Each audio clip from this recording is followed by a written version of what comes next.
It started just before sunrise, that low, heavy rumble that shakes the window glass and settles somewhere deep in your chest. At first, I thought it was thunder, maybe an early morning storm rolling in. But when the sound didn't fade, I pulled back the curtain and froze. Two massive dump trucks were crawling up my driveway, their beds piled high with dirt. Not gravel, not soil for landscaping, just raw, heavy, construction-grade, filled dirt. They moved slow, mechanical, deliberate. I rushed outside barefoot, half awake, shouting, "Hey, what are you doing?" The first driver barely looked at me. He just lifted a gloved hand and yelled over the engine. "We're dumping where they told us to." "Who told you to?" I asked. "The HOA," he said, and hit the lever. The back of the truck lifted, groaning like an old beast. Then came the roar, a wave of dirt tumbling out, crashing onto my grass, smothering everything I'd spent years taking care of. The air filled with dust and the smell of raw earth. I stood there, helpless, as my backyard disappeared under a mountain. When the second truck emptied its load, I finally ran closer, waving my arms. "Stop. This is private property." He shrugged. "They said it's for drainage." And then, like it was nothing, he drove off, leaving behind a brown wasteland where my field used to be. By noon, my clean, open yard looked like a construction site. Mounds of dirt as tall as a small house. My garden gone. My fence half buried. The sun climbed higher, lighting up every dusty inch of the damage. I couldn't believe it. No call, no letter, no permission. Just two trucks and a problem dumped on my doorstep. I marched to the HOA office that same afternoon, dirt still clinging to my shoes. The room smelled like air conditioning and fake smiles. The president, a man named Clark with perfect hair and an even more perfect smirk, looked up from his laptop like I'd just interrupted something important. "I need to know why you dumped soil on my land," I said. He leaned back in his chair. "We didn't dump anything. We redirected fill to stabilize a low drainage zone. It's for the good of the neighborhood." "The good of the neighborhood?" I repeated. "That's my property. You didn't ask. You didn't notify. You destroyed my yard." Clark smiled the way people do when they think you're beneath them. "Look, we tried to reach you. It's a shared runoff issue. The dirt will help prevent flooding." "There was no flooding," I snapped, "until you made a mountain out of it." His expression didn't change. He just closed his laptop and said, "You can file a complaint if you want. But technically, the runoff crosses your property line. We had the right to act." I stared at him. "Then you'll pay to remove it." He laughed, a small, dismissive sound that burned more than shouting ever could. "You're welcome to clean it yourself," he said. "But it's not coming out of the HOA budget." That was it. No apology. No offer. Just arrogance dressed up as authority. When I walked out, the sunlight felt heavier. I stood there in the parking lot, staring at the neat row of cars, the manicured lawns, the perfect little houses that all looked the same, all controlled by the same handful of people sitting behind that table, deciding what everyone else should live with. By the time I got home, the dust had settled. Literally. My once green backyard was now a wasteland of brown mounds and tire marks. The air was dry and still, and each step I took crunched under my feet. That night, I couldn't sleep. Every time I closed my eyes, I saw the dirt falling, the trucks leaving, that smirk on Clark's face. I started digging through my property papers, the deed, the boundary maps, everything I had from when I bought the house. The survey lines were clear. That land was mine, every inch of it. The HOA had no right. But here's the thing about arrogance. It doesn't care about right. It only cares about power. They had the money, the lawyers, the signatures.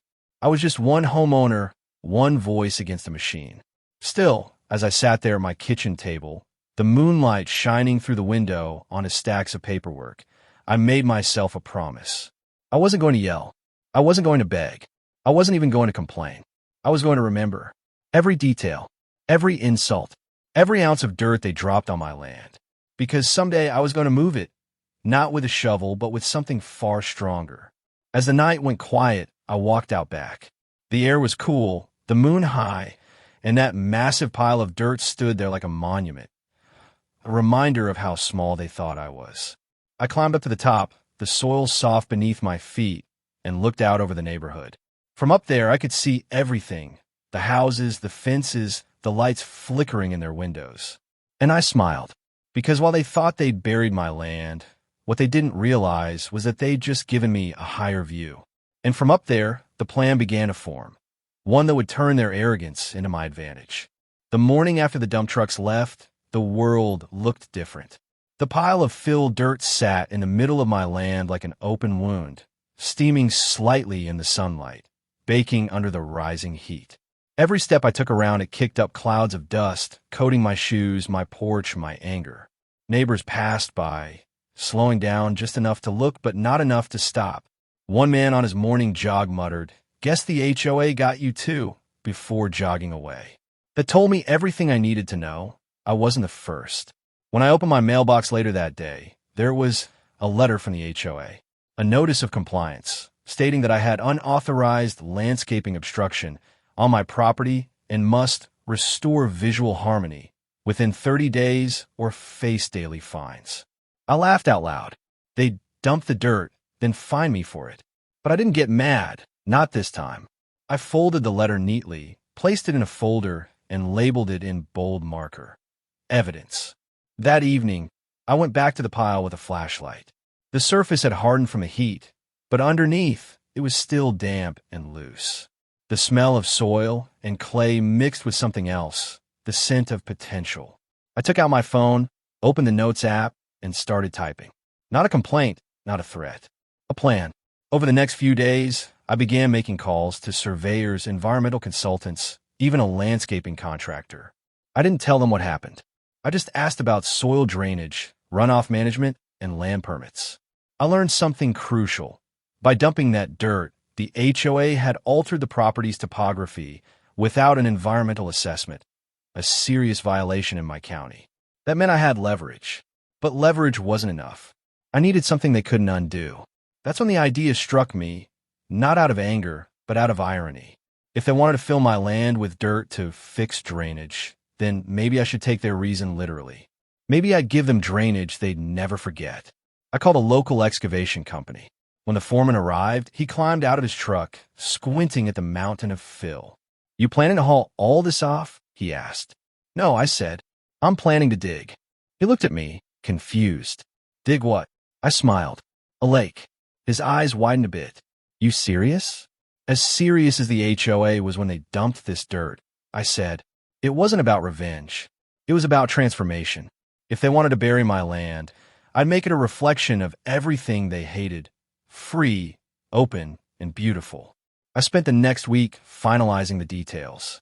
The permits weren't hard to get, especially when you word things right. I wasn't creating a private lake.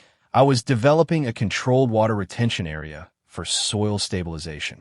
Bureaucracy loves fancy words. Every night, I stood at the window, watching the moonlight spill across the dirt pile. I could almost see it, shimmering water where the dust now lay, the quiet ripple of waves under the stars. By the time the excavation crew arrived, the HOA didn't even notice.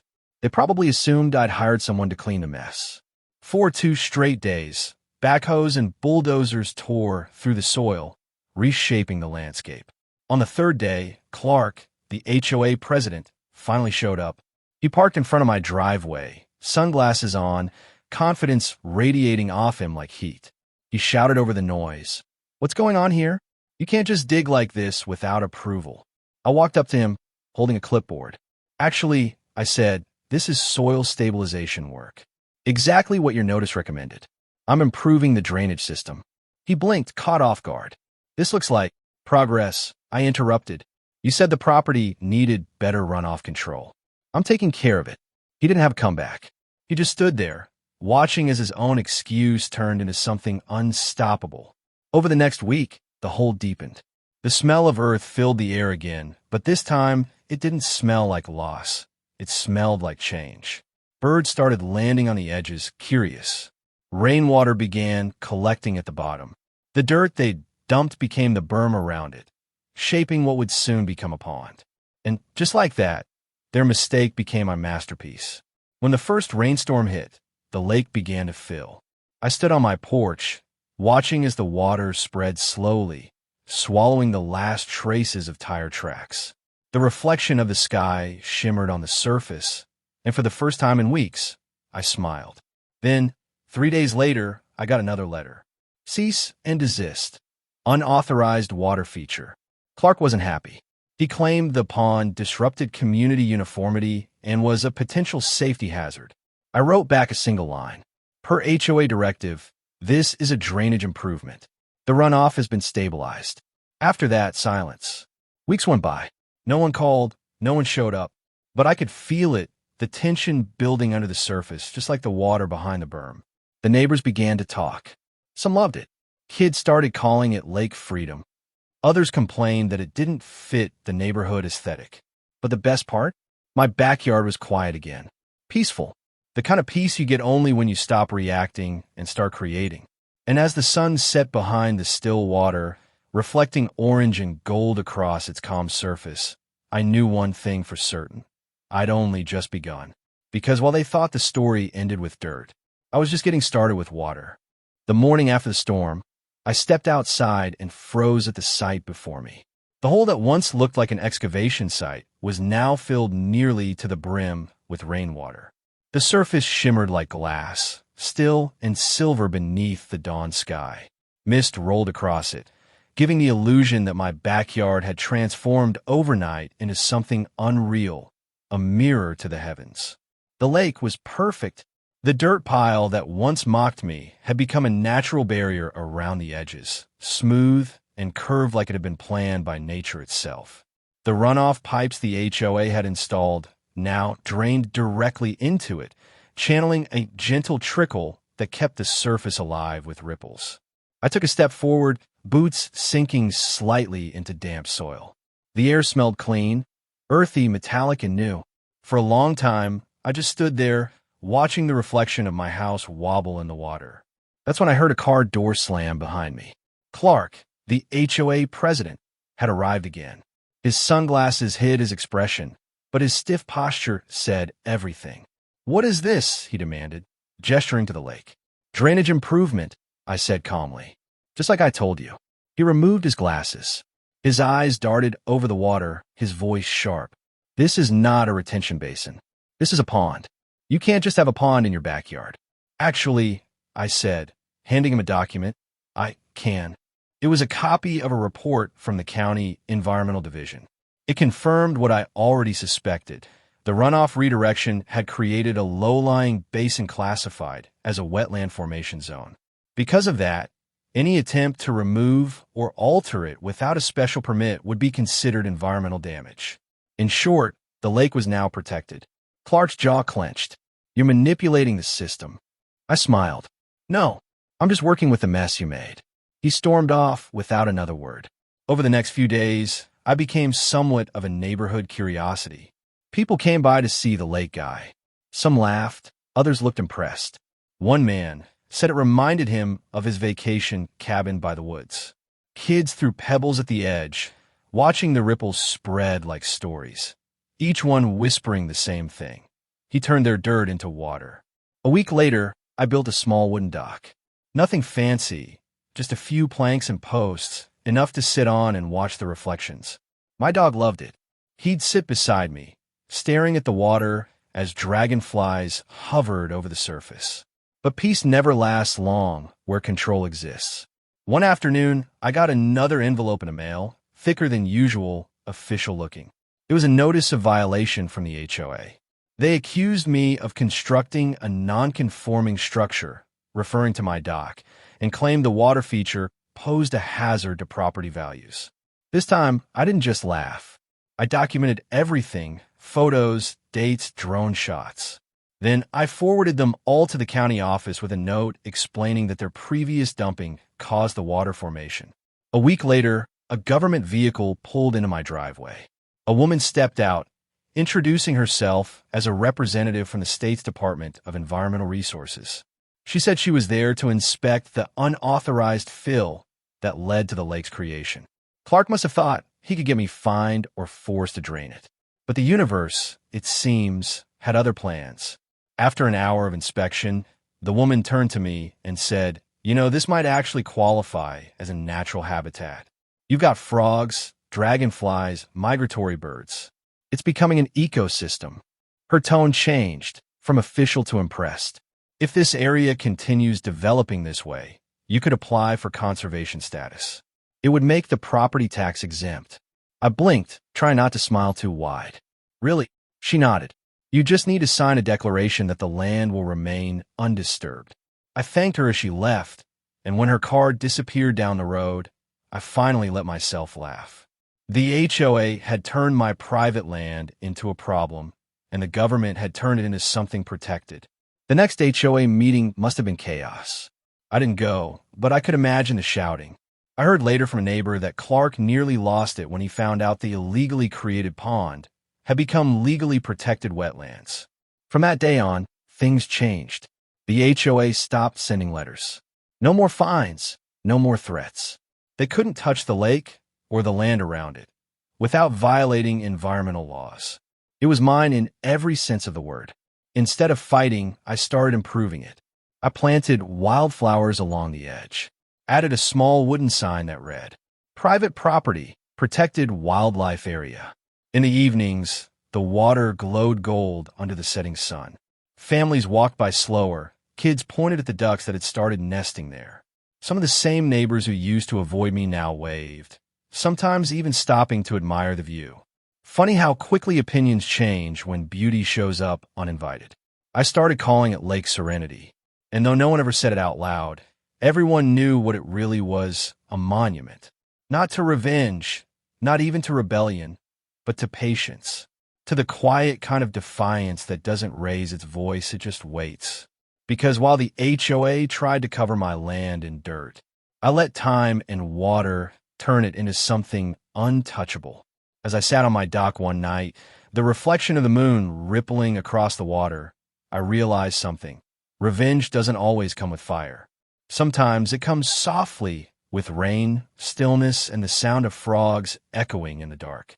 But little did I know, this lake wasn't done changing lives yet. The real flood, the one they'd never expect, was still coming. Months passed, and the lake had become more than just water on my land. It had become a symbol. The reflection of the sky on its surface changed with every hour, and I could see my whole life mirrored back in it, calm, deliberate, and patient.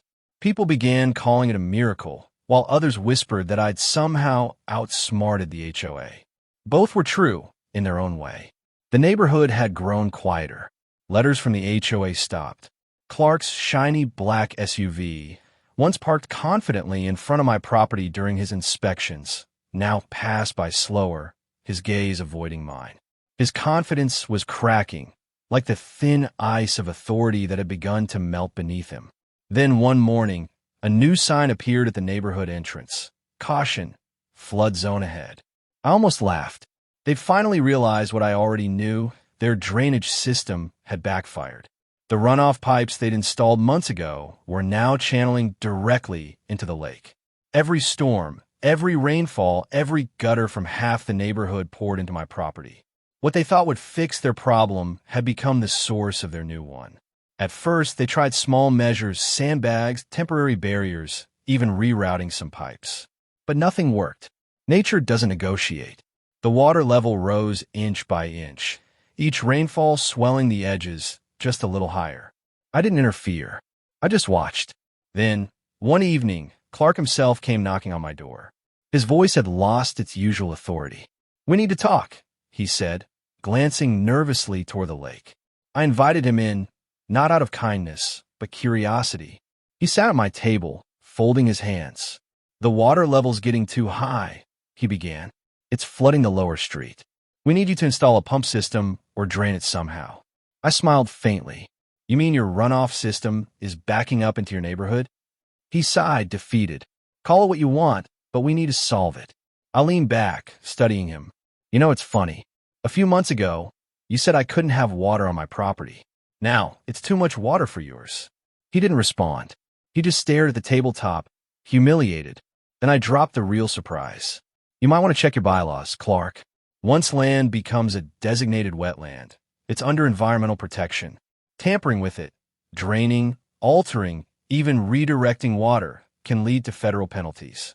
So if your system is flooding, you might have to adapt. The silence that followed was heavy. He finally stood up, voice low. You've won, haven't you? I didn't answer. I didn't need to. He walked out, slower this time, shoulders slumped, the weight of his own arrogance pressing down harder than any fine or complaint ever could. Over the next few weeks, the HOA tried to argue their way out of the mess. They hired lawyers, filed requests, sent inspectors. But each time, the same conclusion came back. The lake was natural, the wetland protected. Then came the storm that changed everything. It was one of those late summer tempests that seemed to come from nowhere, thunder rolling like distant drums, sky turning from gold to black in minutes. Rain fell so hard it blurred the world into streaks of motion. From my porch, I watched as the gutters overflowed, the streets shimmered under the deluge, and the runoff channels gushed with muddy torrents, all of it flowing, predictably, into my lake. But the lake didn't overflow. It absorbed. It expanded. The waterline crept outward just enough to swallow the edge of my property, touching the border where the HOA's land began. By morning, the storm had passed. The sun broke through a silver mist, and the neighborhood smelled of wet soil and defeat. Clark's yard, the one with the perfect flower beds and stone path, was half submerged. And for the first time, the HOA couldn't blame anyone but themselves. A week later, they called an emergency meeting. I didn't go, but my phone buzzed with messages from neighbors. They're dissolving the board. Clark's stepping down. They're saying the HOA can't afford the legal costs. It was over. But that's not where the story ends. Because a month later, I received a letter, not from the HOA, but from the Department of Environmental Resources. They were offering to purchase a portion of my land, including the lake, as part of a new local wetland conservation initiative. The irony was beautiful. The same land the HOA buried under dirt had now become valuable, protected, admired, even bought by the state. I didn't sell it right away. I walked down to the water first, sat on the dock, and looked out at the surface. The sunlight shimmered across it like liquid glass. The reeds swayed gently in the breeze, and somewhere in the distance, a heron glided low over the water, its reflection rippling across the mirrored surface. I thought about everything that had happened, the dirt, the letters, the threats, and I realized something profound. I hadn't just outsmarted the HOA. I'd outlasted them. They built rules. I built resilience. They buried me under dirt. I made it a lake. So yes, in the end, the suspense broke. Not with an explosion or confrontation, but with silence. The kind of silence that only water can make when it settles after a storm. And that's where it all ends. The HOA gone, the board dissolved, the lake thriving. A living monument to patience, strategy, and poetic justice. Now, when I walk down to the dock at sunset, I sometimes see the old HOA members stroll by quietly, pretending to admire the view. They never meet my eyes. Maybe they're remembering what they tried to destroy. Maybe they're realizing what they created instead. Either way, I don't hold grudges. I just smile, take a deep breath, and watch the water glisten in the fading light. Because in the end, they dumped dirt on my land. But I turned it into something eternal. A lake that shouldn't exist, yet always will.